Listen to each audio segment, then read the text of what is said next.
Oh, I'm on the podcast for the creatives with Brooke. What are you doing?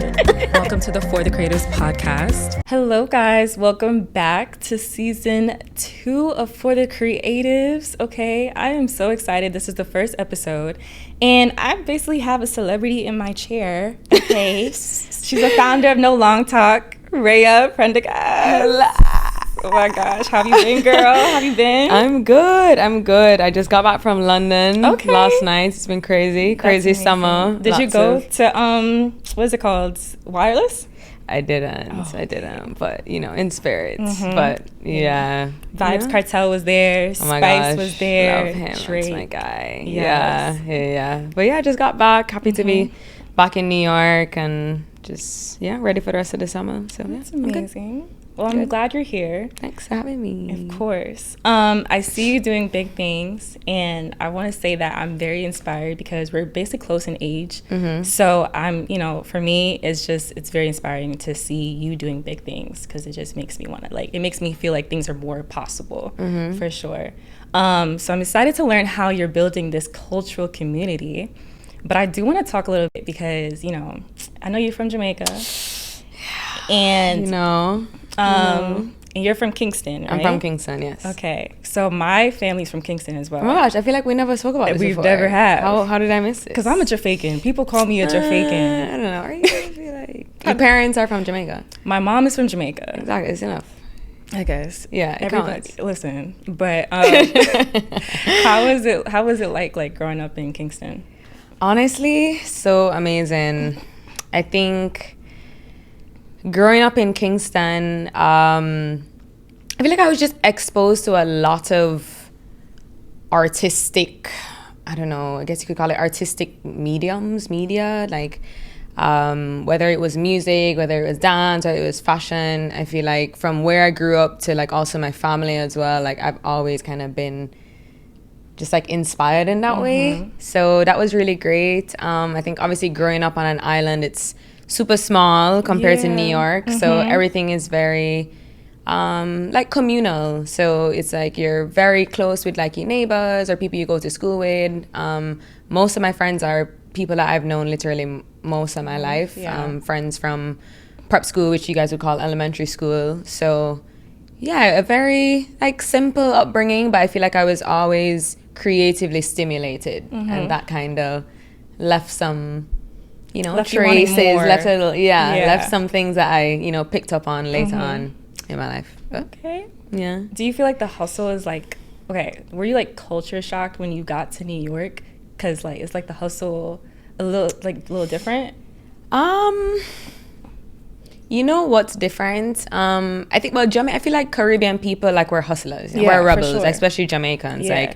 That's just in our blood in that way. It's in our music, how we talk, we're just rebels. But I feel like what's different about New York is the hustle is a lot more, I feel like the New York hustle is a lot more individualistic. Okay. And not in a bad way. Yeah. But what I mean is, even though in Jamaica, it's all, it's all about making the best of what you have and whatever, I feel like you kind of depend more on community. Yeah, community, which can be good, but it can also, I feel like, stifle you in some ways because I can see that.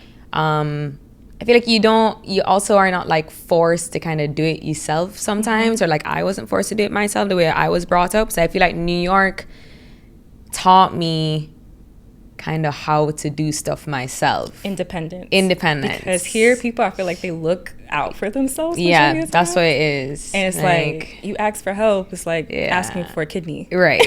Yeah. Yeah. So yeah, I feel like in that way the hustle is different, but I feel like both of them have perks, because I think obviously the power of community is important, invaluable. Yeah. But it's also important to know how to do stuff by yourself, especially running your own business and all of that stuff that came later in my life that I didn't know was gonna come. I think it's good to have to experience best of both worlds. Growing up in New York, all I just know is independence. Yeah. So, but it's good that you were able to experience both.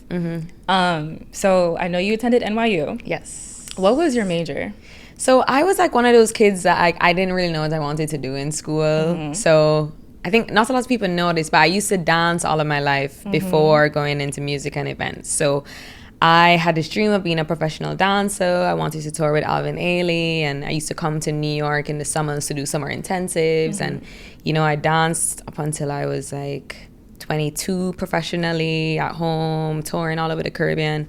And like that's what I thought I wanted to do. Yeah. And I got injured like the year before. It was like auditions for college auditions, you call it. And so I decided to pivot to just like a liberal studies degree, because I was like, I didn't feel confident auditioning for the dance program because I was still recovering from my injury. So I was like, okay, I'm just gonna do like a liberal studies degree, see if I get in for that, and then like switch later on. Yeah. Then I ended up switching. So yeah, I ended up graduating as a part of the Global Liberal Studies program. Okay. And basically what that is, it's like it's broken up into a number of different concentrations. So mine was art, text, media, which is pretty broad, but basically you do a combination of like marketing classes, sociology, art stuff, like media and comms. Right. And yeah, at the end of it, you have to write a thesis. And mine was on the evolution of streetwear. And I studied, I studied about London, New York, and Tokyo, and the history of streetwear. Yeah.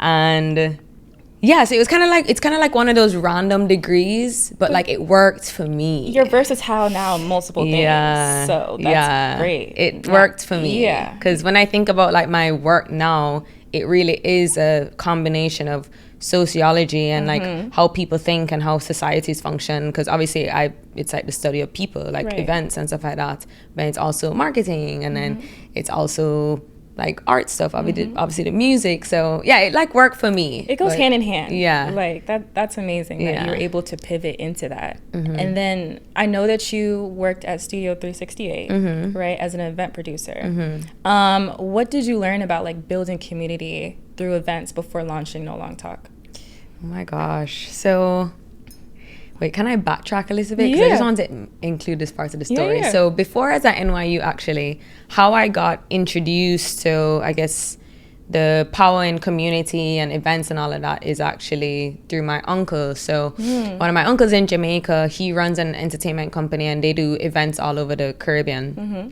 called Sznnn. And I was like probably 15 or 16 or so, still in high school. And like one Christmas, he was like, Rhea, like, do you want to start working with me on my house party? He does like an annual themed Christmas house party. He's been doing it probably for the past like 15, 20 years, every year. And, you know, it's like my uncle, so like, I can't really say no. You know what I mean? It's like coming of age. Like, you know, you turn 16, the parents are like, all right, go get a job. Go do some work, you know? So I was like, okay, fine, cool. And I actually started doing that. So every Christmas I would help him. So I started to learn about like budgeting and how to deal with vendors and all of this stuff that make up events. But it was just for fun, and just because it was my family. I didn't really know I wanted to do it like that. And then when I moved to New York, when I was going to NYU, Silent Addy, I feel like you guys probably know him. He has like the biggest record in the world right now.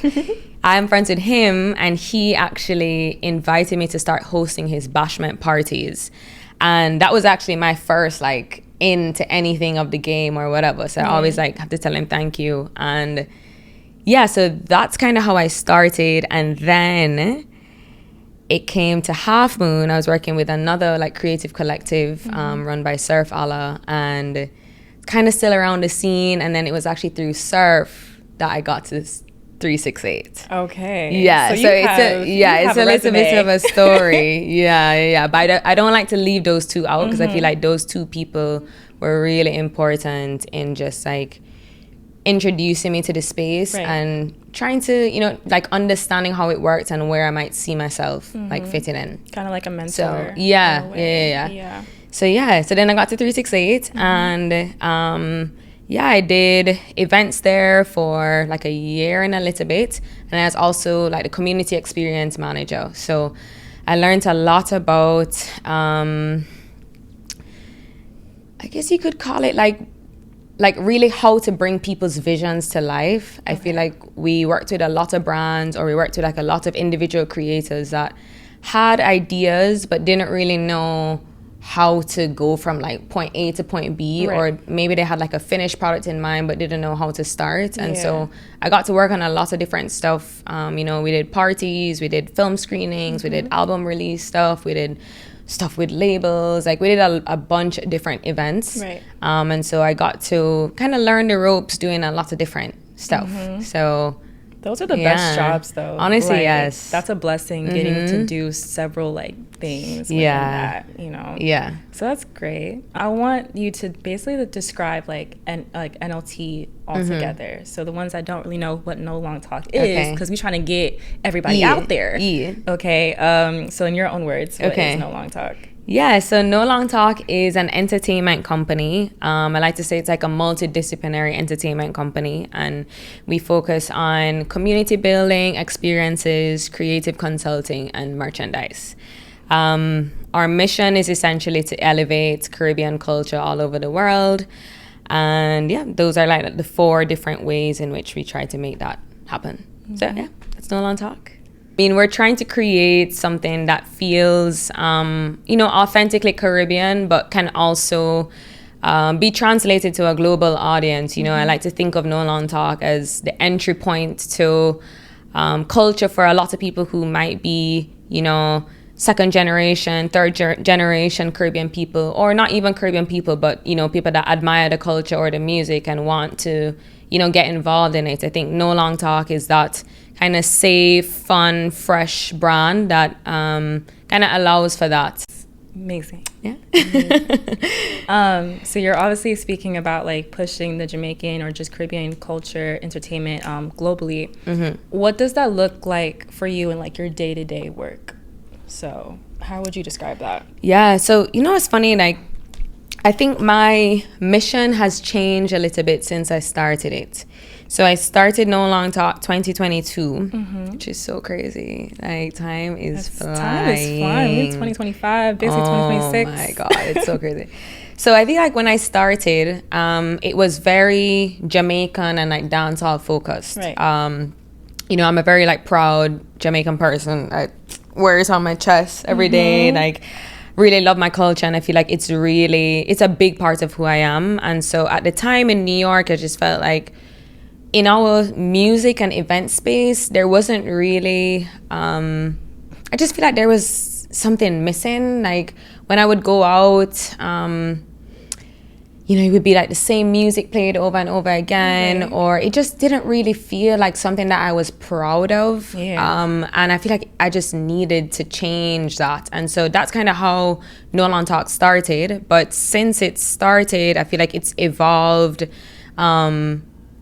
into more of a like holistic Caribbean pride. I think, you know, having experiences like going to Trinidad Carnival, you know, working with Wyclef at Red Bull Culture Clash, you know, he's from Haiti, obviously Trinidad Carnival. Right. I feel like I've been exposed to a lot of the other gems of the Caribbean as well. And it has really kind of changed how I view the culture and like what I want to do. Yeah. So it's not just like Jamaica anymore. It's Everything more, else. it's more just like for the region and allowing, you know, the region to be valued like how we see it. I feel like the rest of the world, they take like bits and pieces of it, but for us, it's like all of it is beautiful. Right. So I want to be able to, you know, demonstrate that. Yeah. Basically, we're all one. you Yeah, know? yeah. It's like, it's not, like you said, it's not just Jamaica, but you're including everybody Yeah. to be a part of this culture. And honestly, the bigger the audience is, the more that it reaches like, Exactly. almost everybody. So I think that is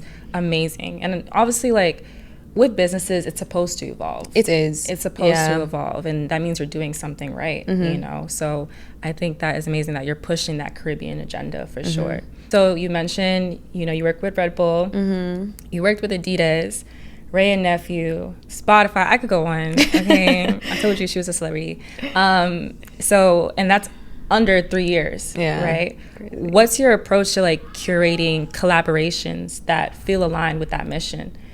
Because that's a big accomplishment. Yeah, thank you. A lot of it is about like removing yourself from it. I think me as somebody who obviously has a brand and also has a personal brand, when I'm doing work on behalf of somebody, you kind of have to get away like from that.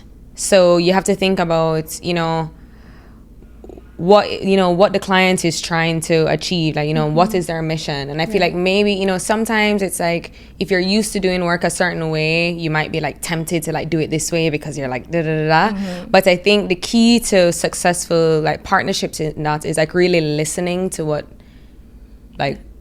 they're trying to say. Right. So for me, for example, a big partnership that we worked on that involved No Long Talk actually was the Spotify No Long Talk Spirit Mass partnership for Trinidad Carnival earlier this year. And Spotify, they had launched in the Caribbean about 5 years ago officially, and they had never gone into Trinidad Carnival. Obviously Trinidad Carnival is the mecca of all carnivals and like the greatest one in the Caribbean. So they wanted something that felt, authentic, but also would allow them to keep their individuality as a brand and stay strong to the Spotify brand. So I had to like think about that and say, okay, well, we could do this, we could do this, we could do this. And then we basically worked together to decide, okay, this is how we're going to come in. Right. And so I think, the key is really just like listening and like taking out the ego out of it. Because I think I play a really unique role in that I'm often like the connector between brands and experiences, or people and experiences, or like talent and experiences. And so I feel like there is sometimes a temptation to do your own thing. Yeah. And even in that partnership, No Long Talk was a part of it, and obviously I'm thinking about that as well. Right. But it's all just like making sure the egos are like balanced. I think that is the key to healthy partnerships and like partnerships that work. And I think in that way, like that's when people want to work with you again, not when you take over the thing. Right. You know what I mean? So it's like balancing. So me figuring out how do I balance allowing No Long Talk to shine in this collaboration, if it's a forward-facing partnership, because sometimes we do stuff behind the scenes and you didn't even know that it was me that did it. So balancing that as well as keeping the Spotify, which is the main client, happy, as well as Spirit, which is the carnival band, happy as well. So I think it's all like a balancing act. Yeah. I think what you said about like ego, that's very important, because a lot of leaders don't know how to lead without that ego aspect. Very true. And it takes over sometimes. And that's kind of what, demolishes the vision. So I think that's very important. Do you feel like your leadership, like, what's your leadership style? I'm a Virgo. I love Virgos. I'm a Virgo rising. Yeah, so I'm very like cutthroat. Like I like to do things in a particular way. I like to do things the right way. Okay. I think that's like my main thing. My leadership style, you know what? It has changed as well. Just like how like No Long Talk has evolved, I feel like I have evolved as a leader as well. Because I think growing up, I feel like I've always been like the leader type of girl, but as I've gotten older, I've kind of learned I've learned like what I'm good at, and I've really tried to master that. And then I've also learned like what I'm not good at, and obviously tried my best to become better at it. But then also I've learned how to be okay with asking for help in those areas. I feel like I wasn't always like that. I used to be, I can do it all. I know everything, whatever. And like as I've gotten older and the business has grown, I've put some of that to bed and just, you have to be real with yourself. And I feel like that now is like how I lead. So if I'm confident about something and I know I can do something well, we're gonna go for it. If I know I need to bring in help and build out a team to get something done now, I'm a lot less hesitant to do it. I think that's just like what's it called? Like your brain developing. Like a development. Yeah, because I used to be the same way. I never really liked help, but now I'm just like, I actually think asking for help is the greatest thing, because it's all about learning. And I think the more people that you're surrounded by, the more that you learn. I want to ask about specifically like the experience curation. So what is like the key things you're thinking about when you're creating that kind of energy at No Long Talk? Because the experience speaks for itself, and I think that's something that a lot of people like to say. But what has to happen in order to make that experience come alive? I think a couple things come to mind. I think number one, if anybody that is curating experiences, I think you need to be doing it from a place of genuine intention. Like, you need to know why you're doing it. I think especially now where it's like everybody's doing parties, everybody's this, everybody's that. Like, for me, when I started, that was a really important thing for me, and I think it's something that I've really tried very hard to hold on to as the business has grown, and obviously things get complicated when money is involved and whatever. So I think you need to just remember, like, you need to have a reason why you're doing it, right? Have a reason, like, remember that, and like carry it with you as the, you know, the crowds get bigger and the talent gets bigger and whatever. So I think that's one. I think you know, for me, we work in a people industry, you know what I'm saying? That's the focus of a lot of my work, and I think creating environments that feel safe and comfortable for people is also another big thing for me. And I think even as somebody working in the Caribbean space, we sometimes have, you know, a reputation of, you know, the music is too boisterous or it's violent or this and that. And people have lots of different things to say. And I think, as I said earlier, I think No Long Talk sits in a very important middle ground where you can still get the authentic music and you can still feel the pride and the joy that comes from our culture, but it doesn't include like all of the things that, you know, you usually get. The norm. You know, exactly. And things that would sway, you know, maybe a brand or an investor or somebody like that from wanting to work in our culture. So I think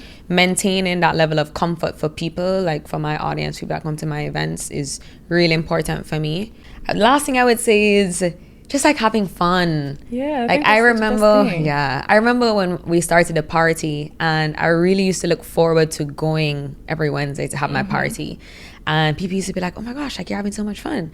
Like how are you having so much fun? And I'm like, well, like I feel like if I'm not having fun at my party, then like why am I doing a party? Exactly, right. So just remembering like that this space as well is also, it's very sacred. Like I think if you're in the events or nightlife or whatever space, it's like you get to learn that a lot of people, you know, music is healing. Like music literally changes people's lives. You know, events, you get to meet people, build relationships with people that can stay with you forever. Right. And I think a lot of people, you know, used to use my parties, whether it be to escape from the day you had at work or like just to release or just to celebrate your culture, or, you know, listen to your favorite song, whatever it is. I feel like honing in on that, and like it kind of links back to the first one, just like remembering why you're doing it is really, really important, and making sure that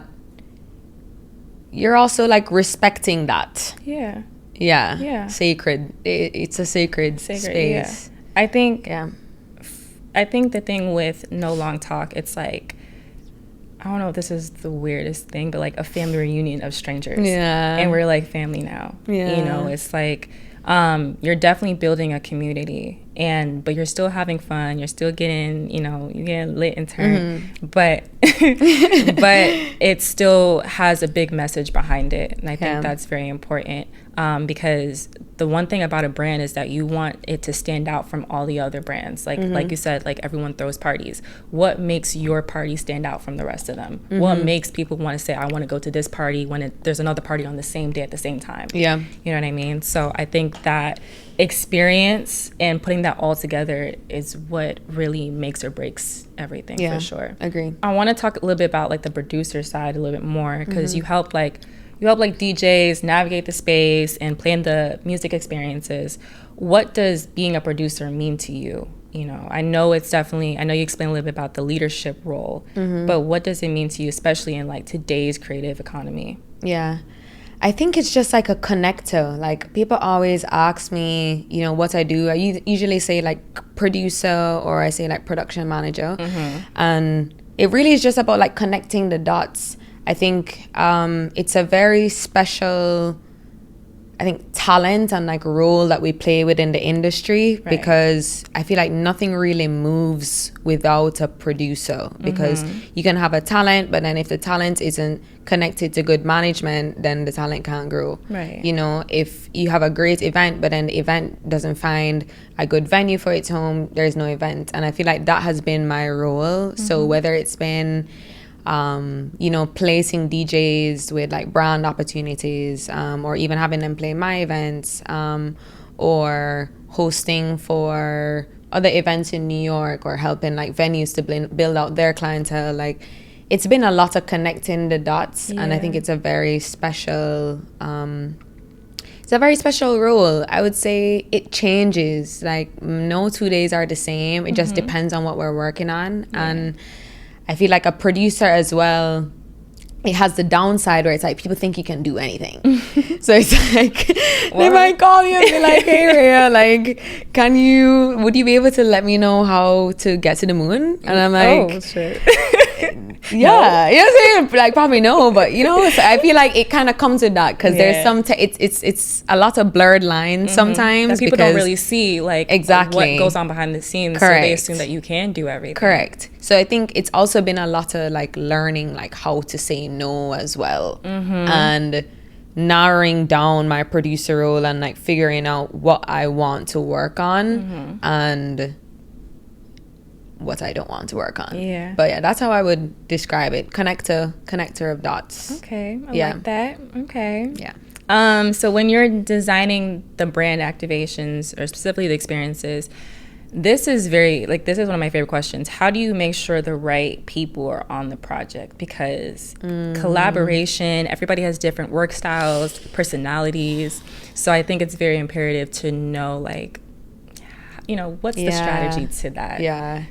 You know what? I think as much as it is strategy, I also think some people are like naturally blessed with like, it's like a talent. I feel like some people are naturally blessed with the talent of like taste. Okay. And like taste and context. I feel like those are the two words that come to my mind.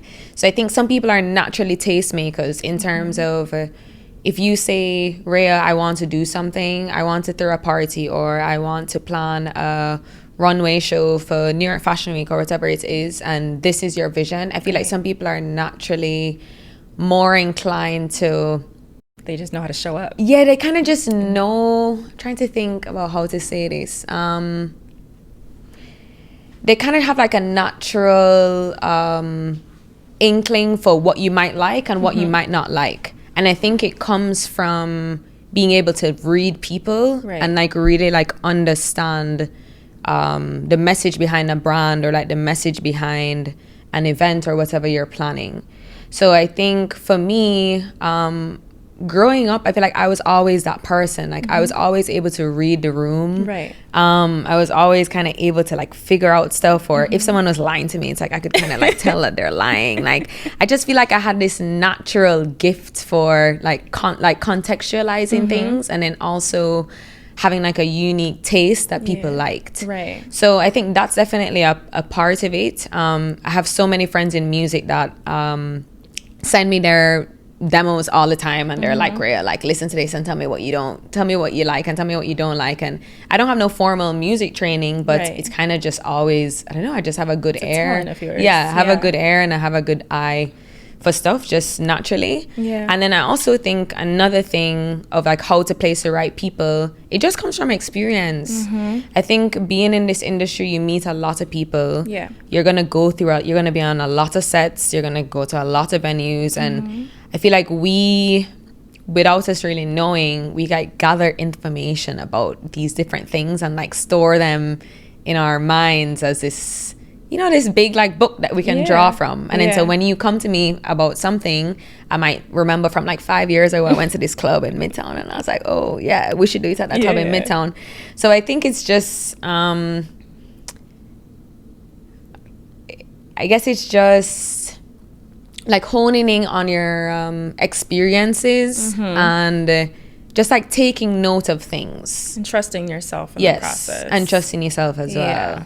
Because Yeah, I think the thing with collaboration, it's something that you have to really take so seriously because, you know, you have certain things on the line. Definitely. You're trying to promulgate something, whether that's a brand or whatever. You have to make sure that you have the right people that can make that vision come to life. So I think that is something that needs to be talked about, especially as a producer.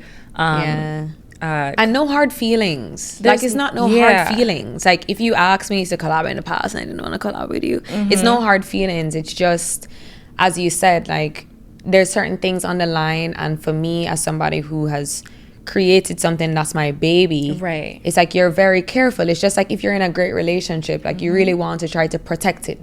You treat it like a baby, you know, so you do the things to protect it. And sometimes things align and like sometimes things don't, and sometimes it's maybe just not at the right time. Just not the right time, yeah. Like, you might check me back 3 years later and I'm actually doing something where it makes sense for us to collaborate, you know. But yeah, that's like a tricky topic because I feel like people are a little bit sensitive about it sometimes. Yeah, it's so not, you can't take anything personally in like the industry regardless. It's not. It's just all about if it's business. meant to be. Yeah, it is just business. Yeah. So after all of that, like, how do you stay grounded? How do you like hold space for Rhea behind closed doors?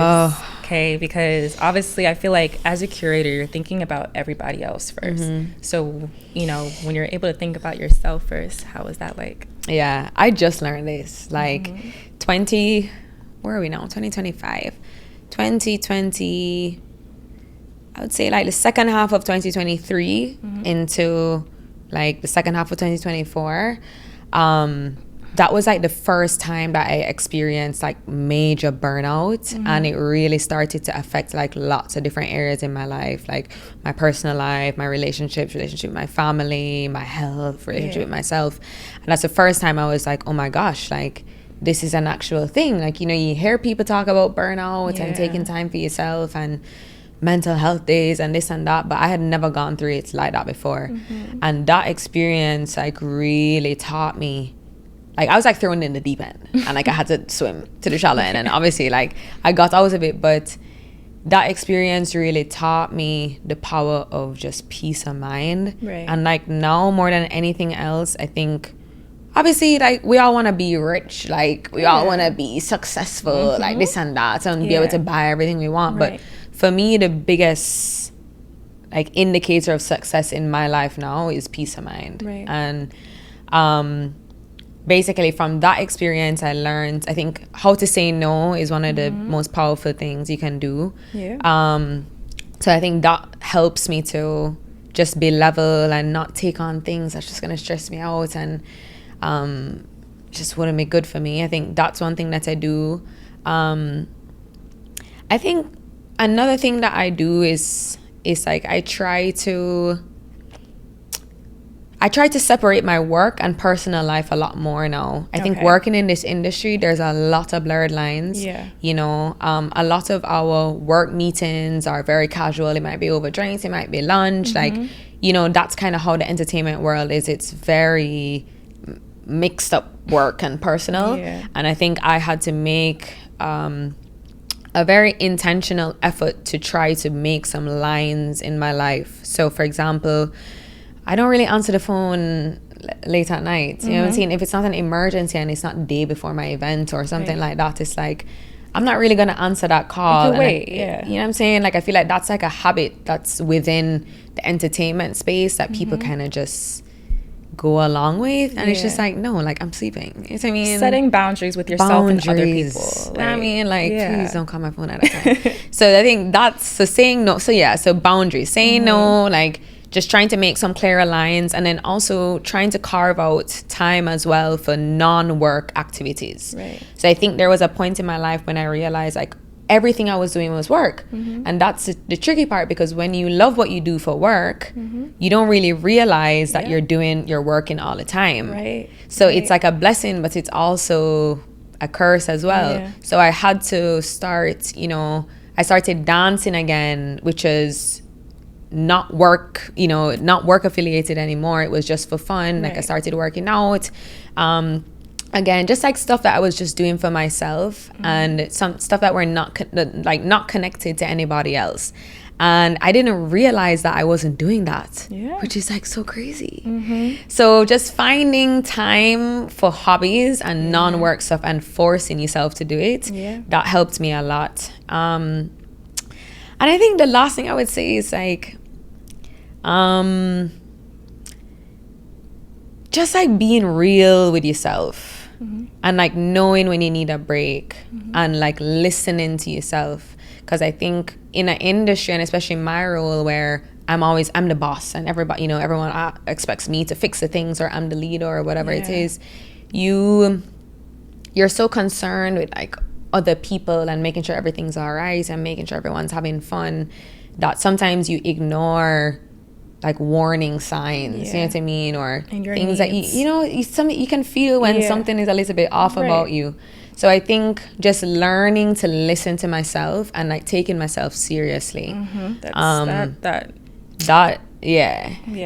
are that's like how I cope a lot better now.